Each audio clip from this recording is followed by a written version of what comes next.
Boa tarde. É muito bom estar com vocês. Quem aqui esteve nas últimas mentiras? Nas últimas acho que foram 3 semanas que nós já tivemos falando sobre mentiras. Quem esteve aqui o mês passado? Mês passado, retrasado. O primeiro. A Mari está em todas também. Nós vamos hoje, nós já tratamos sobre o quê? Mentiras que as mulheres acreditam a respeito de Deus. E agora a gente está falando sobre mentiras que as mulheres acreditam a respeito de si mesmas. Semana passada. Mês passado falamos um pouquinho sobre... a Ari falou sobre... Qual foi a mentira mesmo? Vocês lembram? Não se lembram? Gente, eu não estive aqui, infelizmente. Mas, quando se lembrar, a gente vai conseguir, então, conectar com os outros. Hoje, nós vamos falar sobre 2 mentiras. Quem tem o livro vai perceber que eu não estou seguindo a gente não está seguindo necessariamente a sequência. Pronto. A mentira é que eu não tenho valor, preciso me amar mais e não posso mudar o jeito que sou. Vocês lembram dessa? Pronto. Isso aí já foi uma lapada. Hoje vem mais surra, né? Pela palavra de Deus e pela graça dele, nós vamos enfrentar essas 2 próximas mentiras que são muito interligadas. Então, por isso que nós pulamos uma mentira que estava entre elas e juntamos essas 2 numa palestra só. Então, as mentiras que nós vamos tratar hoje, e quem não está lembrada, nós estamos acompanhando o livro Mentiras em que as Mulheres Acreditam. E quem ainda não tem livro, vocês podem comprar. Tem 2 exemplares aí mais tarde para comprar com as meninas. As mentiras que nós vamos tratar hoje são: eu tenho meus direitos e eu não devo viver com desejos insatisfeitos. Maravilhosas essas 2 afirmações, né? Quando nós queremos nos impor, eu tenho os meus direitos, eu sei os meus direitos. E a sensação também de que qualquer desejo insatisfeito na nossa vida vai causar uma miséria muito grande, infelicidade muito grande. E essas 2 mentiras, elas estão extremamente interligadas. Por quê? Porque nós desejamos ter os nossos direitos respeitados e, ao mesmo tempo, nós acreditamos que seja o nosso direito termos os nossos desejos satisfeitos. Entenderam? Então, é muito difícil a gente desvincular um do outro, mas eles são conceitos diferentes, porque eles tratam de formas diferentes do movimento do nosso coração. Antes disso, queria perguntar a vocês, quem aqui já assistiu aquele filme A Fantástica Fábrica de Chocolate? Sim? Não? Quem nunca assistiu na vida? Levanta a mão. Levanta bem, ó. Pronto. É melhor saber quem não assistiu. O filme se trata sobre um mundo meio imaginário, um mundo meio louco, no qual existe uma fábrica de chocolate, e o homem que fundou essa fábrica de chocolate, que é dono da fábrica de chocolate, se chama de Willy Wonka. Ele é meio louco. Tem uma série de problemas mentais, aquele homem. Mas a questão é que é a fábrica de chocolate mais maravilhosa que existe e mais misteriosa que existe na face desse planeta. E ninguém sabe quem trabalha lá dentro, como é que eles fazem as coisas. Só sabem que o chocolate sai e vai sendo vendido pelos cantos. Certo dia, Willy Wonka ele manda 5 bilhetes dourados escondidos dentro do chocolate. E ele divulga para o mundo, dizendo que as 5 crianças que encontrarem esses bilhetes dourados poderão passar um dia com ele lá na fábrica. Então, todo mundo fica, vai à loucura, procurando esses 5 bilhetes dourados no mundo inteiro, tentando achar quais seriam as crianças que iriam ir passar o dia com o Willy Wonka na fábrica de chocolate dele. Tinha até um prêmio, ele prometeu um prêmio no final do dia para a criança que ganhasse. E aí nós vamos vendo os tipos de crianças que vão ganhando os bilhetes, né? O primeiro é um que é extremamente guloso, então ele come tanto chocolate que é inevitável ele ter achado o bilhete dourado. O segundo é uma menina se não me engano, que o pai tem uma fábrica e muitos funcionários, então ele força todas as funcionárias a ficarem abrindo o dia inteiro chocolate, e finalmente acha o bilhete dourado e dá para ela, é extremamente mimada. Então, tudo que ela pede, ela ganha, ela quer um pônei, quer um hamster, quer isso, quer aquilo, pronto. E ela ganha um bilhete dourado. A terceira criança é uma menina extremamente competitiva, então ela estava mascando chiclete, agora passou para comer chocolate, e ela finalmente ganhou, porque ela era extremamente competitiva e ela ganhou o bilhete dourado. O quarto era um menino viciado em videogame e tecnologia e absurdamente arrogante. Ele entra na internet e ele faz lá um hackeamento, ele acha onde está o último bilhete dourado e ele consegue. E o último se chama Charlie, e o Charlie é um menino extremamente pobre, extremamente humilde, e ele, com uma moeda que ele acha no chão, vai lá para a loja de chocolate, compra uma barra, e, pela sorte, acha um bilhete dourado. As 5 crianças vão lá para a fábrica de chocolate. E você já consegue imaginar a loucura que começa a acontecer lá dentro. Porque a fábrica é um mundo mágico, quase. A primeira sala em que eles entram é uma sala totalmente feita de doces. E o primeiro menino, que é extremamente guloso, ele se descontrola. Ele começa a ir à loucura. Ele começa a comer a grama, ele começa a comer as árvores, começa a comer tudo. Ele come, ele não consegue parar até que ele cai dentro do rio de chocolate e é sugado por um tubo para fora da fábrica de chocolate. A segunda, ela começa a mascar, então, um chiclete, que era proibido, não poderia mascar, mas ela, porque ela é extremamente competitiva, ela quer ganhar, ser a primeira em tudo, ela, então, vira uma amora gigante. Uma loucura, eu estou estragando o filme aí para vocês que nunca assistiram. O terceiro, a menina, ela vê lá um monte de esquilo que estão abrindo, né, os nozes, que são funcionários do Willy Wonka, e ela quer aquele esquilo, é aquela menina mimada. E ela quer aquele esquilo, e ela quer tanto que ela entra lá, o pai diz, não depois. E ela entra lá, e os esquilos partem para cima dela, e ela cai dentro do tubo do lixo. Vai direto para o incinerador. Aparentemente não morre. Eu espero que não morreu. E o último, então, é o menino Mike, que é viciado em tecnologia e tudo mais. Chega numa sala de TV, onde tem uma tecnologia que vai fazer o chocolate ser teletransportado de um canto para o outro. E, então, ele quer ser teletransportado ao invés de chocolate. Então, ele se coloca contra as recomendações do Willy Wonka, ele se coloca no lugar de chocolate, indo contra a vontade do pai, porque ele quer ser o primeiro a fazer isso, ele não quer saber de regras nem nada. E aí ele é transportado, de fato, para a televisão, ele fica desse tamanho, e ele, então, tem que ir para a sala do caramelo, onde eles vão esticar ele até ficar do tamanho normal. Então, ele sai, depois da fábrica, da finura de um papel alto. Se vocês assistirem o filme, vocês vão rir, dar umas gargalhadas boas, porque eu falando parece muito macabro, né? Mas no filme é engraçadinho. O que nós vemos, então, aí? Finalmente, tem o Charlie, que humilde, nunca quis nada, sempre esteve satisfeito com o que tinha, e ele, no final das contas, ganha a fábrica de chocolate. Esse é o prêmio dele, pela humildade dele e por ter sobrevivido, né, os horrores da fábrica de chocolate. O que eu quero trazer a nossa atenção aqui? Que cada uma dessas crianças, elas tinham um desejo descontrolado, que elas desejavam buscar, saciar, acima de tudo. Elas, queriam seus direitos, elas queriam satisfazer-se às custas de qualquer coisa.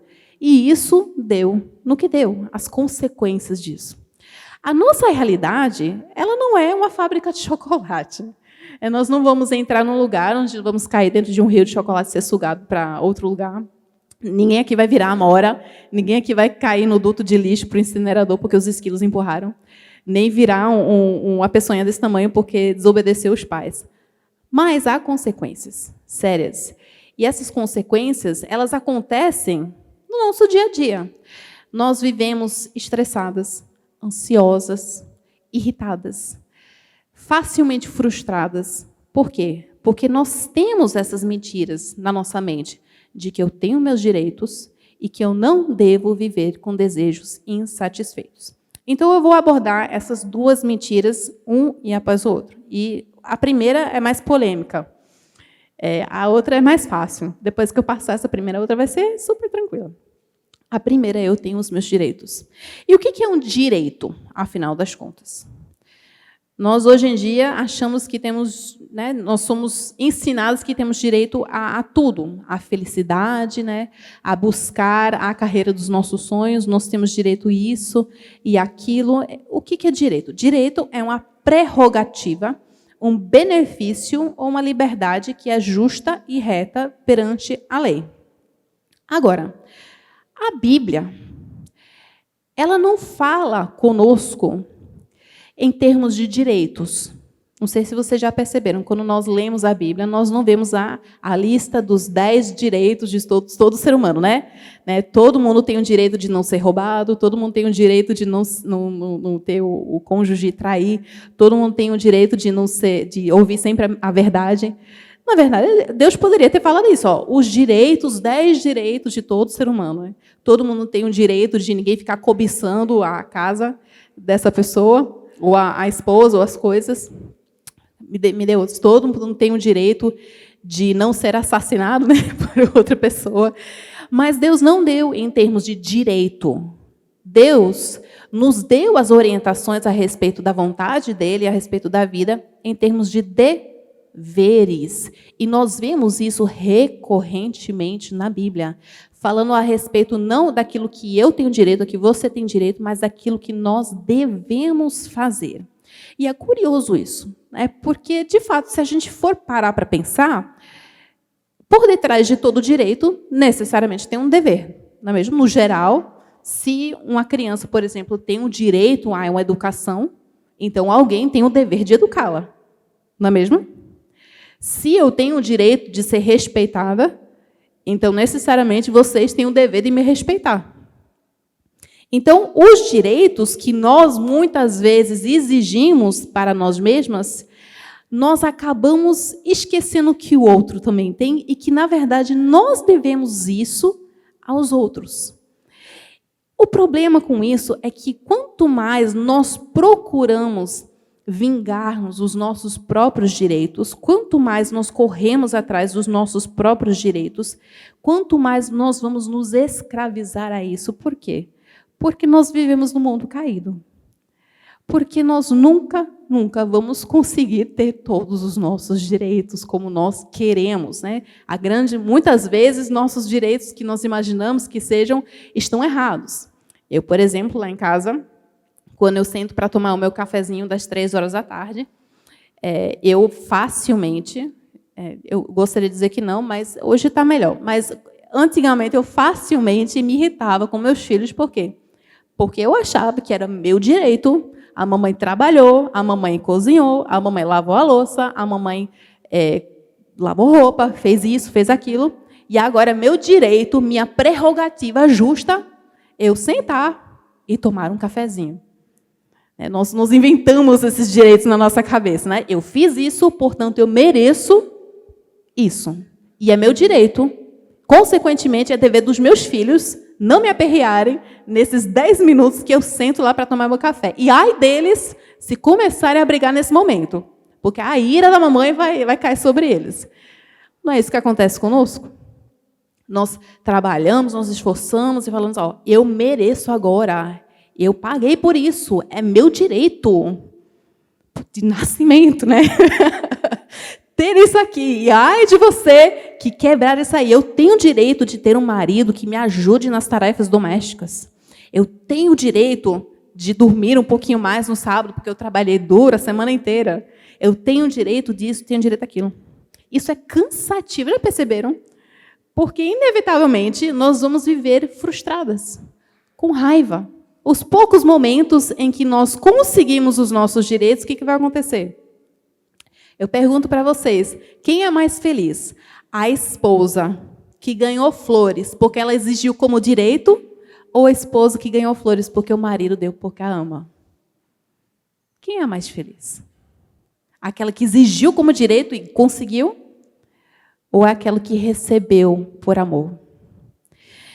Então, exigir o direito nunca foi a mensagem que nós encontramos na palavra de Deus. Muito pelo contrário.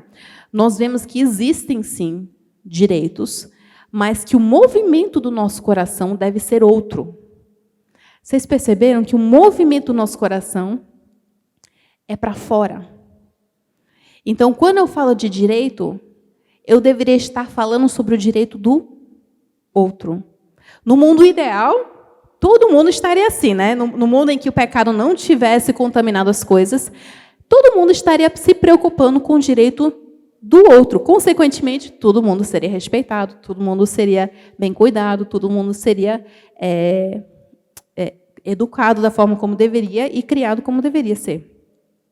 Então, o que nós aprendemos a respeito da questão de direitos e deveres na palavra de Deus com esse olhar? Já que a Bíblia não fala de direitos, ela fala de deveres, de obrigações. Nós aprendemos que isso é uma revelação daquilo que nós deveríamos fazer em imitação a Jesus Cristo. Por quê? Porque nós só entendemos o que é amor sacrificial, se nós entendermos o que são direitos e deveres. Por quê? Porque o amor sacrificial, o amor verdadeiro, é aquele que vai abrir mão dos direitos por amor a uma pessoa que não merece, que não cumpriu os direitos. Não é isso que Cristo fez conosco?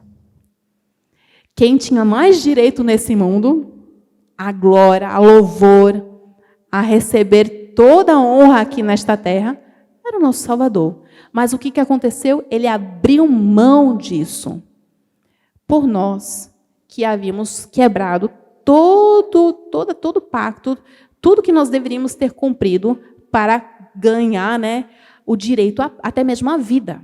Nós não tínhamos direito à vida. Mas Cristo, então, nos demonstrou o amor abrindo mão dos seus direitos. Que bom que existem direitos e deveres, não é mesmo? A questão, a ideia da justiça é algo que é muito necessário hoje em dia, em especial com o governo que precisa cuidar daqueles que estão debaixo da sua autoridade. Então, é necessário nós entendermos essa questão de direitos e de deveres, justamente para um não ficar pisando no outro para conseguir o que quer. Mas a Bíblia vai nos ensinar aquilo que nós, como cristãos, deveríamos fazer a respeito de nossos direitos. Então, o amor sacrificial, ele não vai buscar os seus próprios interesses, nem a sua própria justiça. O próprio perdão, ele é o quê? Ele é o abrir mão do direito de buscar a justiça própria. Ele é um ato de reconhecer, não, eu tenho o direito de ir atrás e de mirar contra você e de te tratar como você bem merece, sabendo do que você fez, mas eu vou abrir mão disso por amor a você, porque teve alguém que fez isso por mim. Então a pergunta é, Hendrik, então nunca podemos buscar os nossos direitos, né? Será que cristão é aquele que sempre baixa a cabeça e cede e sempre vai ser abusado, né, por aí? As pessoas vão falar, é cristão, então vamos abusar dessa pessoa porque ela não vai reagir, né? Sempre vai abrir mão dos seus direitos. Não, a nossa sabedoria que vem da palavra de Deus vai nos ensinar a hora certa de abrir mão dos nossos direitos e na hora certa de buscarmos os direitos. Então nós vimos isso durante a pandemia até mesmo, né? Que confusão foi essa na hora do fechamento da igreja? A sabedoria, então, teve muitos líderes, né? Eu não vou nem entrar nessa questão, porque essa questão é polêmica, mas a sabedoria teve que ser usada e aplicada nesse momento para saber, será que o governo está tirando o nosso direito de cultuar? Será que nós deveríamos abrir mão desse direito? Ou será que Deus é mais glorificado nós correndo atrás, buscando esse direito? Né? Qual dos dois nós devemos escolher? E a resposta é a escolha que mais glorificar a Deus. A palavra de Deus diz que quando alguém pedir para você andar 1 quilômetro, né? Eu não me lembro da distância que fala na palavra de Deus, mas quando alguém pedir para a gente caminhar uma medida de distância com ele, nós não ficamos apenas uma medida de distância, abrimos o nosso direito e nós vamos mais uma medida. Quando um sujeito pede né? Nossa camisa, a gente dá até a capa, dá tudo, né? Vai generosamente. Por quê? Porque este é o exemplo que Cristo nos deu, abrindo mão dos nossos direitos. Quais são os nossos direitos e nossos deveres perante Deus? Veja só, tem uma diferença entre a forma com a qual nós vemos direitos e deveres entre nós e Deus e nós e o próximo. Tá? Por quê? Porque Deus claramente tem muito mais direitos do que nós temos. E nós, em relação a Ele, nós temos direito nenhum. Mas nós vemos que Deus, por amor à sua criatura, Ele criou um contrato quando nós fomos criados. Primeiramente, lá na criação, com Adão e Eva, Ele criou, então, o pacto da vida, ou pacto das obras, no qual, então, Adão e Eva eram obrigados, né, tinham o dever de fazer o quê? De não comer do fruto. Cara, menina, vocês podem falar. Vocês não sabem não a história da Adão e Eva. Minha filha sabe a história de Adão e Eva. Eles não podiam comer do fruto do bem e do mal, do conhecimento do bem e do mal. Esse era o pacto. Era o único dever deles, teoricamente. Né? O único dever deles. Não podiam comer daquele fruto. Não fala de direito, perceberam, né? Só fala lá de dever. A Bíblia já começa falando de dever. E quando, então, quebram... Exatamente. É verdade. Tem o direito. É verdade, gente. Verdade. Pode comer de tudo. Mas enfatiza que tem uma regra. E o que acontece quando quebrar essa regra? Quando morrerás. Perde o direito para tudo. O direito da vida, né? Perde o direito da vida. Então, em Adão e Eva, nós não temos o direito de estarmos vivas aqui hoje. Se vocês estão vivas aqui hoje, isso não é direito seu, nem meu. Isso é um dom. Se vocês estão usando roupa, se vocês estão respirando, se vocês estão numa sala com ar-condicionado, se vocês estão confortavelmente sentados na cadeira, isso não é direito seu, nem meu. Isso é um dom. Porque todo o direito que nós tínhamos foi perdido quando Adão e Eva quebraram o pacto. Eles quebraram o único dever, eles deixaram de cumprir o único dever lá que eles precisavam cumprir. Deus, então, estaria desobrigado a mais nada. Deus teria o direito de simplesmente pegar tudo e amassar e jogar fora e começar de novo. Ele fez isso? Não. Por quê? Porque ele estava montando o palco para revelar algo muito mais belo do que esse conceito de direitos e deveres. Ele estava criando o palco para demonstrar a glória do seu amor sacrificial.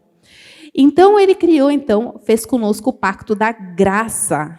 E nesse pacto da graça, nós não somos, não depende de nós, de forma alguma. No pacto da graça, é Deus que assume todos os deveres. É Deus que assume todos os deveres. Ninguém obriga ele. Ele não responde a ninguém, a não ser a si mesmo. Ele assume por si mesmo deveres para conosco.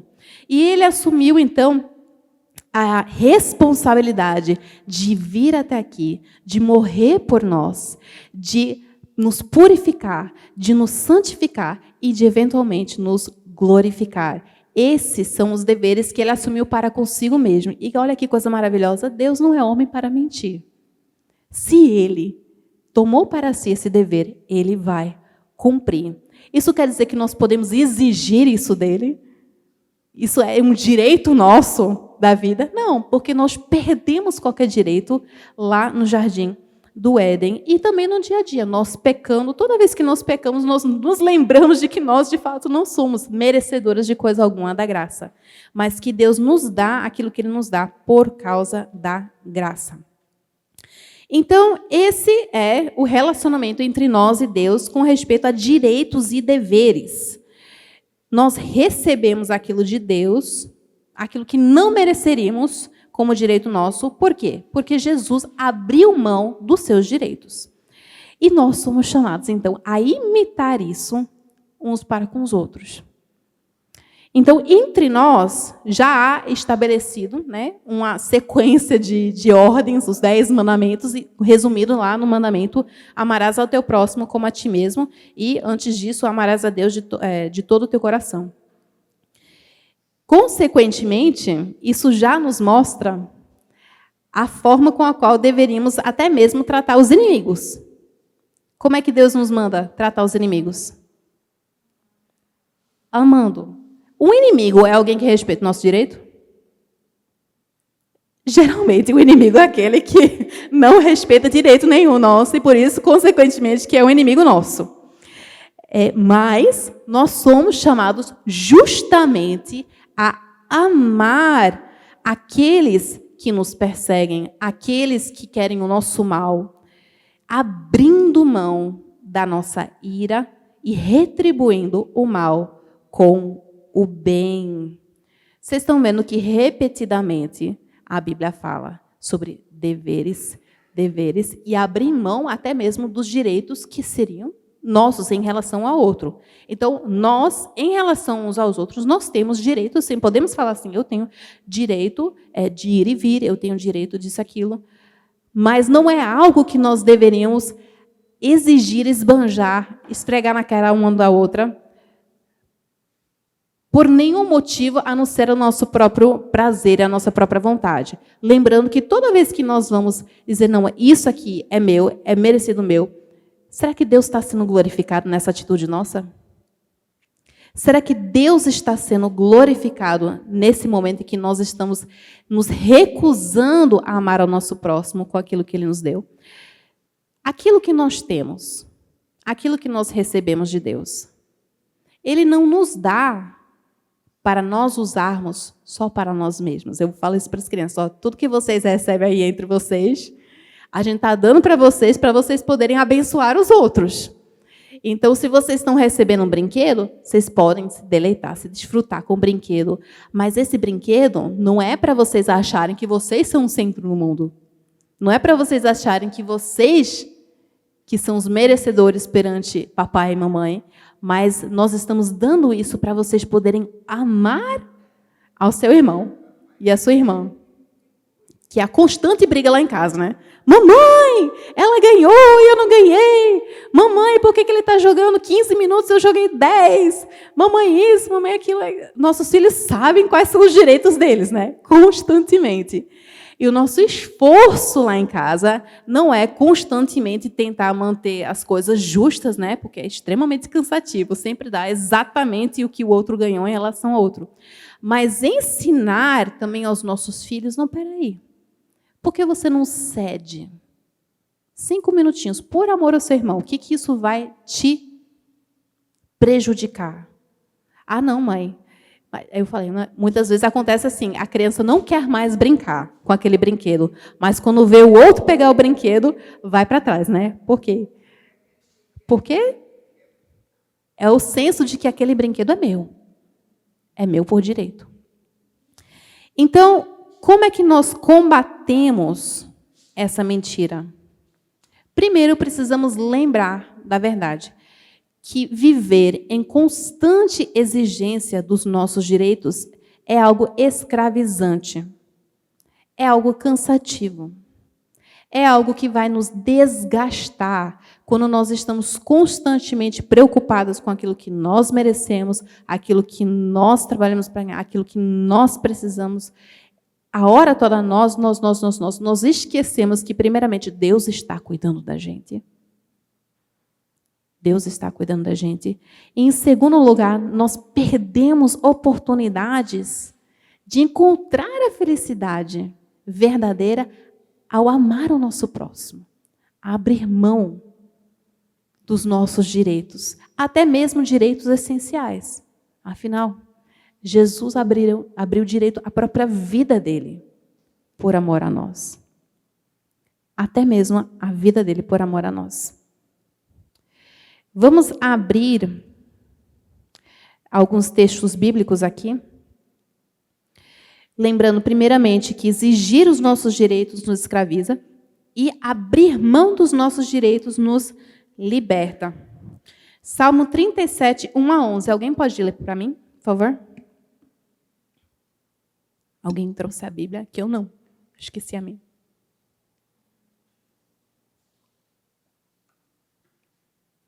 Salmo 37, versículo 1 a 11.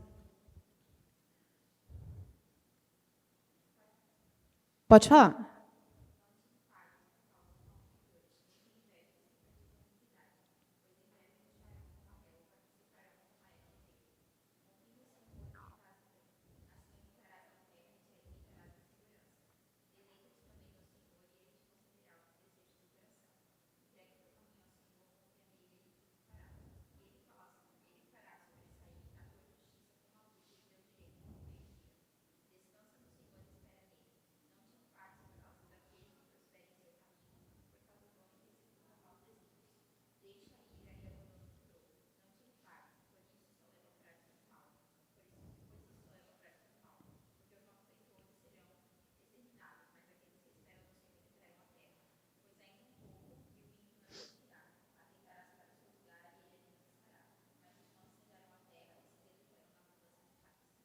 Os mansos herdarão a terra e terão alegria na abundância de paz.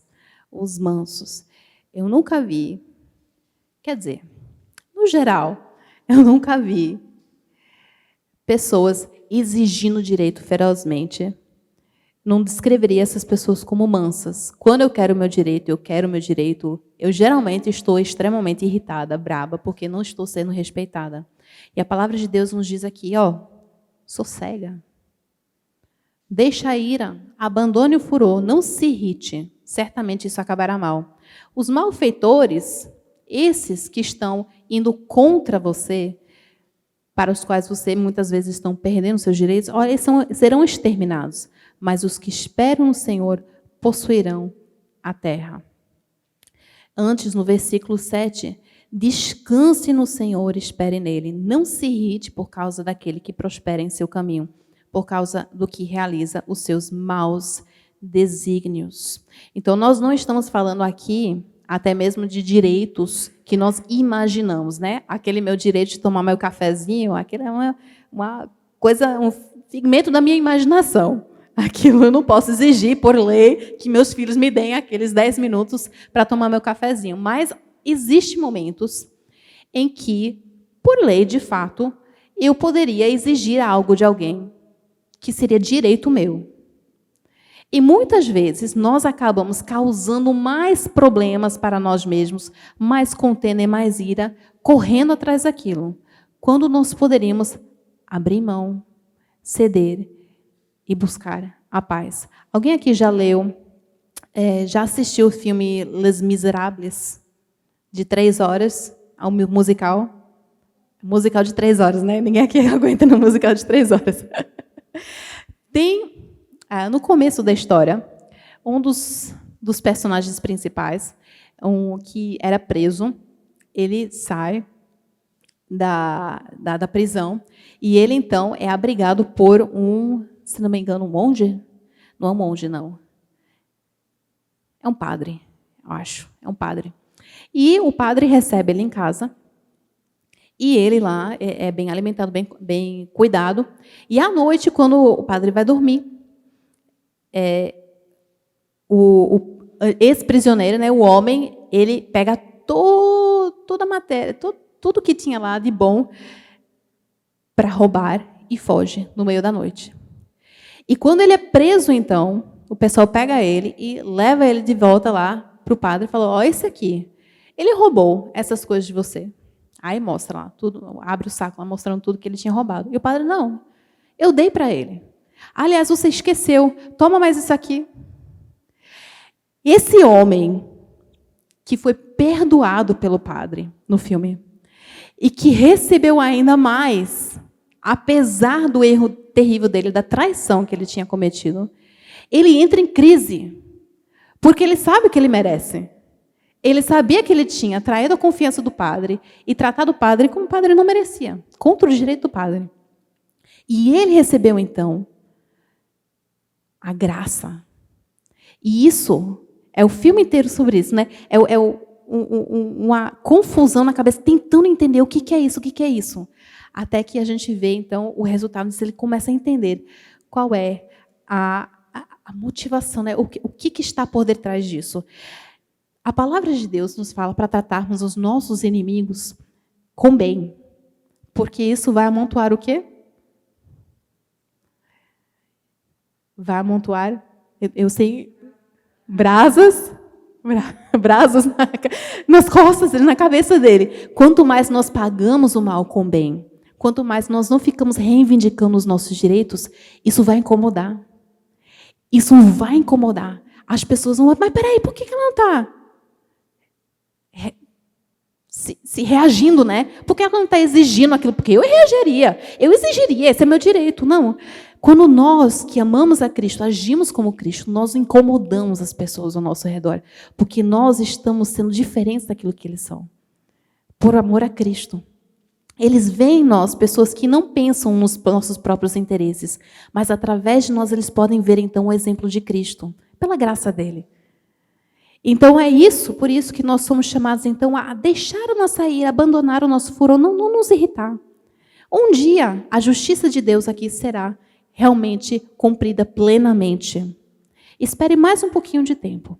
Isso aí, aquilo que você perdeu, aquilo que você abriu mão, isso não será ressarcido de certa forma.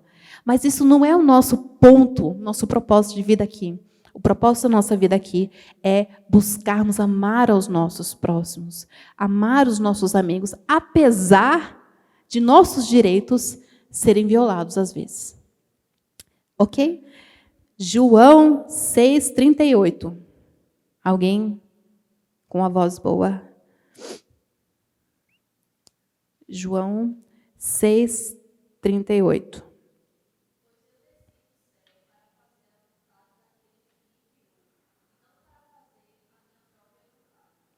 Porque eu desci do céu não para fazer a minha vontade, mas a vontade de Deus.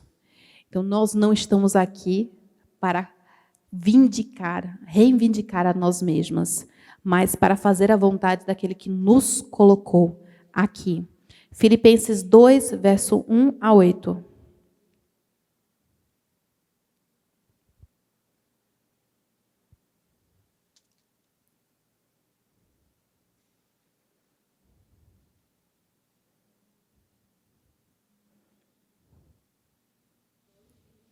De 1 a 8.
Amém.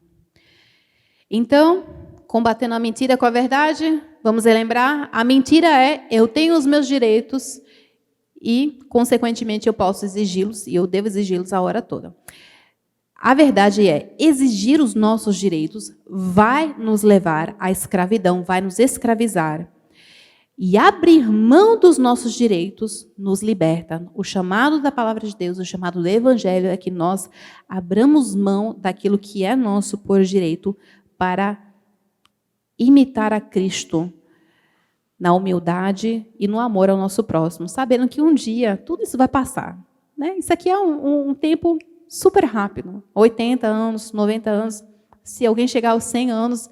Isso é nada comparado à eternidade. Então, os direitos que nós abrimos mão aqui, o sofrimento que nós sentimos nesse tempo da terra, é minúsculo comparado à alegria plena da eternidade. Segunda mentira que está intimamente vinculada com a primeira é: eu não devo viver com desejos insatisfeitos. E toda vez que eu penso sobre isso, eu me lembro da minha filha, que hoje mesmo passou o dia falando, mas eu quero! Então, tudo que eu falava não para ela, ela falou, mas eu quero!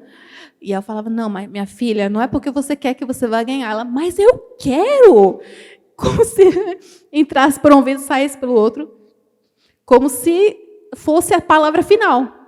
Eu quero, portanto é meu. E nós não falamos assim, dessa forma, né, umas para as outras, mas no nosso coração a gente fala assim, né?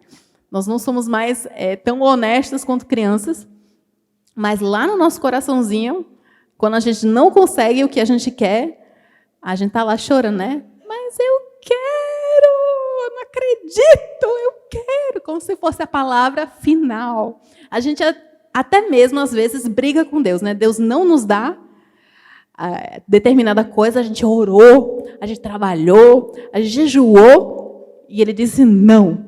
E aí, na oração, Senhor, mas eu quero. Queridas, antes de entrar, vamos definir desejo. A gente definiu direito, vamos definir desejo, então. O que é desejo? Desejo é um anseio ou uma expectativa de possuir ou alcançar algo. É um anseio, uma expectativa muito profunda por alcançar algo. Existem níveis diferentes de desejo, né? Existem desejos mais supérfluos, como, por exemplo, o desejo de comer brigadeiro, ou um desejo mais profundo, né? Um desejo pela felicidade, um desejo para encontrar um marido, ou até mesmo o desejo de rever uma pessoa que faleceu, um ente querido que faleceu. Então, os nossos desejos, vocês perceberam que existem muitos. Nós não temos apenas um desejo na nossa vida, nós temos um problema, temos muitas borboletinhas aqui dentro da gaiola do nosso coração, né? Todo mundo querendo escapar, voar, uma voz falando, eu quero isso, eu quero isso. E muitas vezes os nossos desejos, eles são contraditórios. Como, por exemplo, domingo pela manhã, amanhã pela manhã, se vocês dormirem muito tarde, amanhã pela manhã vocês vão ter que lutar contra o desejo de dormir mais um pouco, e, né, eu quero dormir mais um pouco. Ou o desejo de estar na igreja cultuando ao Senhor no dia do Senhor. São dois desejos contraditórios, não é mesmo? Você vai fazer aquilo que o desejo mais forte falar. Então, se você ficou em casa, é porque você desejou mais, dormir mais, do que ir para a igreja cultuar a Deus. E se você veio, não significa que você não queria estar dormindo, mas que você desejou mais vir cultuar ao Senhor, ou ver alguém, né, aqui na igreja. Às vezes a gente tem desejos meio disfarçados com segundas intenções. Mas, enfim, um desejo é, então, esse anseio, essa expectativa, a vontade de possuir, alcançar alguma coisa. Se há um desejo, há algo que pode saciar esse desejo, né? Nós não desejamos algo que não existe. C.S. Lewis, um autor muito bom, ele fala uma coisa bem bacana, que às vezes nós tentamos saciar desejos do nosso coração e percebemos que não estamos satisfeitas, que na verdade não era aquilo, e nós ficamos confusas. Na verdade, isso é uma coisa real para o mundo.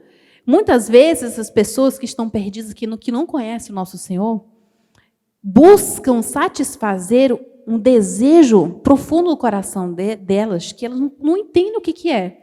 E o C.S. Lewis, ele tem uma citação muito bacana a respeito disso, que ele fala o seguinte: se eu encontro em mim um desejo que nenhuma experiência desse mundo possa satisfazer, a explicação mais provável é que eu fui feito para um outro mundo. Se nenhum dos meus prazeres terrenos é capaz de satisfazer esse desejo, isso não prova que o universo é uma fraude, ou que o desejo é uma fraude. Provavelmente, os prazeres terrenos não têm o propósito de satisfazer esse desejo, mas somente de despertá-lo, de sugerir a coisa real. Então, nós já começamos a perceber que há uma diferença entre desejo por coisas terrenas e coisas mais profundas. Lá em Gênesis, capítulo 2, versículo 7, se vocês quiserem abrir lá, vou ler. Fala sobre a criação do homem. E diz o seguinte: então o Senhor Deus formou o homem do pó da terra e lhe soprou nas narinas o fôlego de vida, e o homem se tornou um ser vivente. A palavra aí do ser vivente, no hebraico, significa, se traduzir literalmente, desejo. Significa fome, significa apetite. Então, o que nós estamos lendo aqui é que nós, como essência, somos desejo. Nunca vai haver um momento neste mundo, nesta terra, que nós vamos deixar de desejar, porque faz parte de quem nós somos. Nós somos vazias por nós mesmas. Nós fomos criadas para desejar algo. Vocês perceberam que desejo é um impulso, algo que nos impulsiona para algum lugar, não é mesmo? Então, se eu não desejar sentar, ou se, por exemplo, alguém me manda, meu marido fala assim, Hendrika, senta. Então, meu desejo é obedecer a ordem do meu marido. Mas se eu não tiver um desejo me levando a sentar, então dificilmente eu vou sentar. O desejo, ele é algo que nos impulsiona, que nos leva ao objeto do desejo. Se não houvesse desejo, nós estaremos meio que, né, andando, perambulando. O que leva vocês a comerem? Tem gente que não sente vontade de comer. A minha mãe é uma delas. Ela come porque come. A mamãe não se importa muito. Tem outras pessoas que também assim, olham assim, para a comida e você não tenho esse desejo de comer, não. Mas quando a gente tem o desejo de comer, se a gente não sentisse uma fome verdadeira, o que nos levaria a comer? A gente ainda precisaria de alimento para nos abastecer. Mas sem essa fome, sem essa vontade de comer, a gente olharia para o prato de arroz e feijão e a gente iria para o outro lado. Ele morreria de fome. Mas você tem coisa mais importante para fazer, né? Tem outros desejos. Se a gente não tivesse o desejo de comer, a fome física, o incômodo que nos impulsiona até a comida, nós morreríamos de fome. Então, quando a palavra de Deus está dizendo que nós fomos criadas desejo, significa que há algo fora de nós que nós precisamos. Há algo fora de nós que é essencial à nossa sobrevivência, que é uma necessidade nossa, e que nós, pela graça de Deus, fomos criados como desejo para irmos em direção a Ele. Como é o nome dele? Deus. Nós fomos criadas para desejarmos a Deus, acima de tudo. Esse é o nosso desejo mais íntimo, essa é a nossa essência. Nós somos vazias por nós mesmas e nós precisamos de Deus. Então, nós temos no nosso coração esse desejo mais profundo e as outras borboletinhas que vão se debatendo na gaiola do nosso coração, querendo atenção. Eu quero brigadeiro, eu quero marido, eu quero dormir, eu quero tirar 10 na prova, eu quero um trabalho, eu quero ir para casa, porque a Hendrika está falando demais, eu quero isso, eu quero aquilo. Um monte de desejo no nosso coração. E a palavra de Deus nos diz, lá em Tiago, capítulo 4, versículo 1 a 3, que por causa dos nossos muitos desejos em conflito, é que muitas vezes nós temos o quê? Brigas, contendas. Cadê? Deixa eu abrir aqui. Se alguém achar antes de mim, grita. Grita não, só fala, por favor. Tiago 4, verso 1 a 3.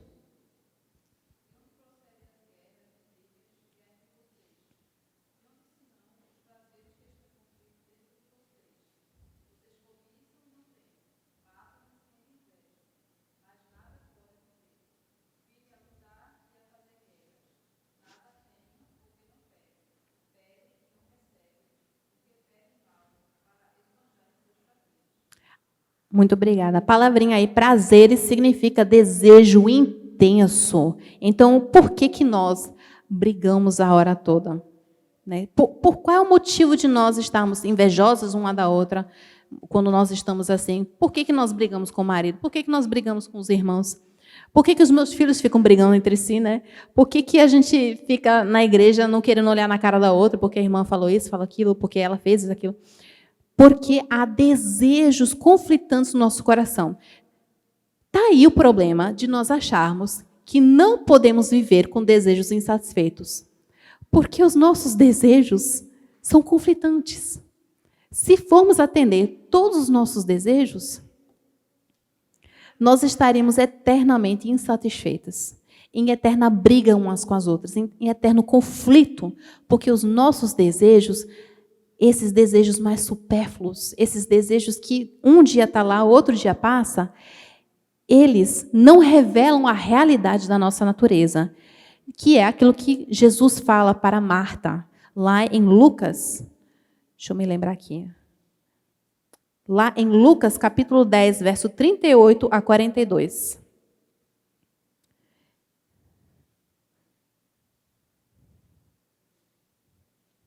Não, verso 41. Eu vou ler aqui rapidamente. Lembra que a Marta estava cozinhando, feito louca, varrendo a casa, né, com desejo muito grande e preocupação lá de manter a casa em ordem, de servir o churrasco lá para o Senhor Jesus Cristo. E aí a Maria estava lá sentada aos pés de Cristo e Marta ficou furiosa. Por quê? Porque a Maria não estava ajudando. E ela foi lá, ousada o suficiente para confrontar até mesmo o mestre e exigir que ele chamasse Maria para lá trabalhar com ela. E o que Jesus falou para ela? Marta, Marta, você anda inquieta e se preocupa com muitas coisas, mas apenas uma coisa é necessária. E Maria escolheu a boa parte, e esta não lhe será tirada. Ai, Senhor, mas eu tenho o desejo de casar, é uma coisa tão boa, né? É bom, sim. É bom se casar. Eu tenho o desejo de ter filho, é muito bom. Mas apenas uma coisa é necessária. Essas outras coisas que nós recebemos de Deus, boas, que nós desejamos, está dizendo aqui que a coisa boa, a única coisa necessária não será tirada. As outras coisas, Deus pode dar e Deus pode tirar, como Ele fez com Jó. Se Ele quiser arrancar tudo de nós, Ele pode.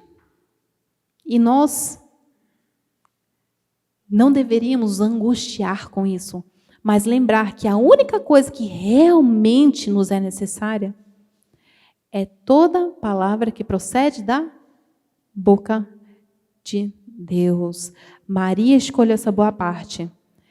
E isso aí que de fato é necessário para nós, o que é realmente a satisfação do nosso verdadeiro desejo mais profundo, esse desejo sempre será saciado, se nós nos agradarmos de Deus. A palavra diz lá em Salmo, nos Salmos, lá, Salmo 37, verso 4. Alguém pode abrir? Salmo 37, verso 4.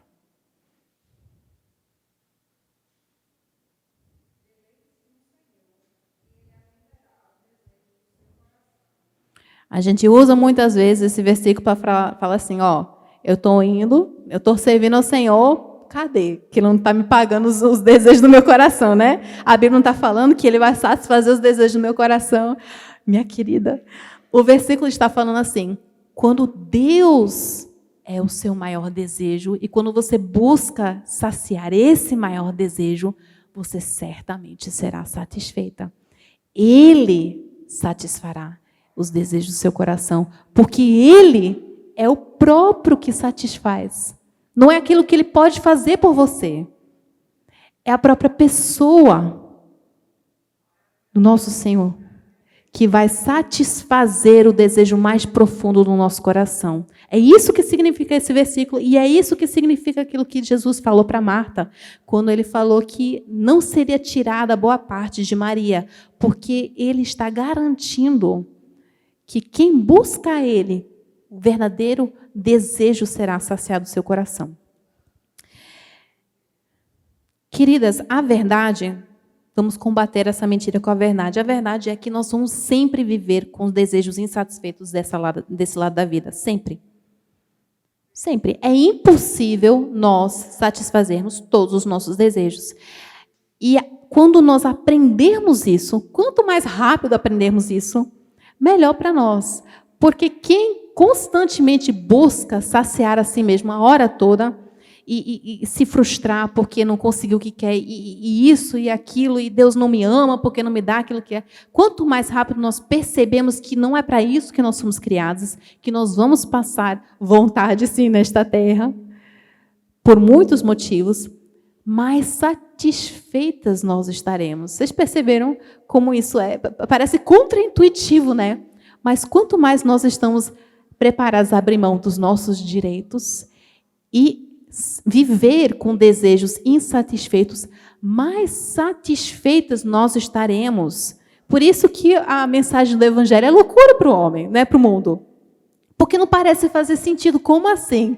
Né? Eu abrir mão dos meus desejos e eu vou ser mais satisfeita assim? Sim, porque é através disso que Deus vai criando em nós uma maior percepção do verdadeiro desejo que nós deveríamos buscar saciar.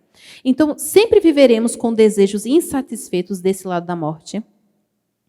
Os anseios mais profundos do meu coração não podem ser satisfeitos por algo criado.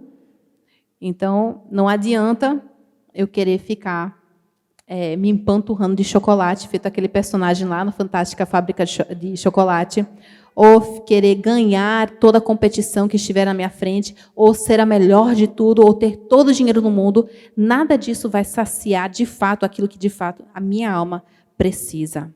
E, finalmente, a última verdade que a autora do livro estabelece aqui é que, se eu aceitar esses desejos insatisfeitos, eles vão aumentar o meu desejo por Deus e pelo céu. Olha que incrível.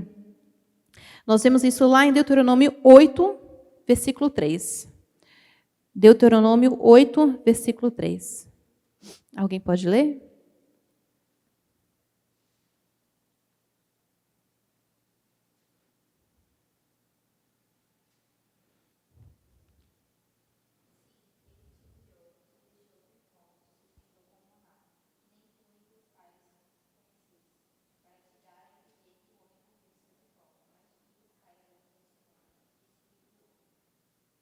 Olha só, Deus humilhou o povo, deixou passar fome. Perceberam? Deus deixou o próprio povo passar fome. Não é apenas ficar sem o carro do ano, é passar fome. E ele o sustentou com maná todo o dia. Então, o desejo de novidade já era, né? Porque depois de fazer panqueca com maná, bolo de maná, né? Sushi de maná, isso de maná, bisteca de maná, tem uma hora que esgota, né? E aí, cadê? Cadê Deus? E Deus falou, não. Vai continuar sendo maná. Por quê? Para vocês aprenderem que não só de pão viverá o homem, mas de tudo que procede da boca de Deus. Nós estamos insatisfeitas com a vida? Será que nós estamos saciando o nosso desejo mais profundo com a intimidade com Deus? Quanto mais insatisfeitas estivermos com Deus, mais insatisfeitas nós vamos estar nesse mundo, descontentes, ingratas. Mas quando nós estivermos cheias com a porção que nos é dada, quando nós buscamos diariamente estar na presença do Senhor, buscando louvá-lo pela graça que Ele nos deu, pelo dom de vida que Ele nos deu, mesmo com as dificuldades, mesmo com as doenças, glorifiquem a Deus por causa de tudo isso, porque Ele é a porção que nos é dada e essa porção não nos será tirada. Queridas, esse é o segredo de Paulo, o contentamento. Vocês lembram? Tudo posso naquele que me fortalece. Por quê? Porque ele já tem tudo que ele precisa. Ele aprendeu a viver com pouco, ele aprendeu a viver com muito, ele aprendeu a passar fome, ele aprendeu a ter abundância. Por quê? Porque ele já tinha aquilo que ele precisava. Então Deus mandava coisas boas para ele, ele glorificava a Deus. Deus tirava, ele glorificava a Deus. Paulo aprendeu o segredo do contentamento. Por quê? Porque ele aprendeu a não ficar insatisfeito com seus desejos não saciados, né? Não significa que Paulo não desejava mais nada nesse mundo. Não, passava vontade sim, muitas vezes, como nós iremos passar vontade. E essa definição de sofrimento, não é mesmo? Quando nossos desejos não são saciados, quando nos são negados o desejo por ter uma boa saúde, por ter paz, por ter um bom relacionamento com tal e tal pessoa, um desejo por isso, por aquilo. Quando nós não conseguimos isso, nós sofremos. Né? Até mesmo quando não temos uma boa noite de sono com recém-nascido. Viu, Dani e Mari? A gente fala que não é sofrer, é sofrimento. É sofrimento. Nós sofremos nesta terra, mas esse sofrimento sempre é uma oportunidade para compreender e buscar satisfazer ainda mais o nosso desejo mais profundo. Meninas, eu vou encerrar agora com a oração e depois eu quero dividir vocês em duplas, acho que dá, em duplas ou trios. Não sei. Vocês se juntam aí com quem quiser. E eu tenho umas perguntinhas aqui para vocês conversarem por 10 minutinhos, se é que mulher consegue conversar por 10 minutos. Mas para falarmos um pouquinho mais a respeito disso que nós conversamos, tá bom? Vamos orar? Senhor Deus, Pai amado, como o Senhor é bom para conosco. O Senhor que abriu mão dos seus direitos, desceu à terra, se tornou homem, um de nós, para poder nos mostrar na prática como devemos viver. Ó Senhor, nós te louvamos porque nós não merecemos, porque o Senhor é bom, o Senhor é santo, o Senhor é maravilhoso, e mesmo assim o Senhor derramou o seu amor por nós. E por isso, nós pedimos que nos perdoe os nossos pecados, da insatisfação, da ingratidão, do descontentamento, da ira injusta, quando nós vemos algo errado acontecendo, mas não é para a tua glória, mas para a nossa própria glória, Senhor. Ajude-nos, Pai, a sermos mansas. Ajude-nos a sermos pacíficas, gratas, satisfeitas e contentes. Sacia-nos o nosso desejo mais profundo. Esteja com cada uma de nós aqui. Visite-nos na hora da nossa angústia, na dificuldade. Esteja presente, porque o Senhor prometeu que aquele que te busca não será abandonado, não será rejeitado, mas que o Senhor o acolherá e o Senhor dará a porção e jamais lhe será tirada essa porção. Nós te clamamos isso em nome do Senhor Jesus. Amém.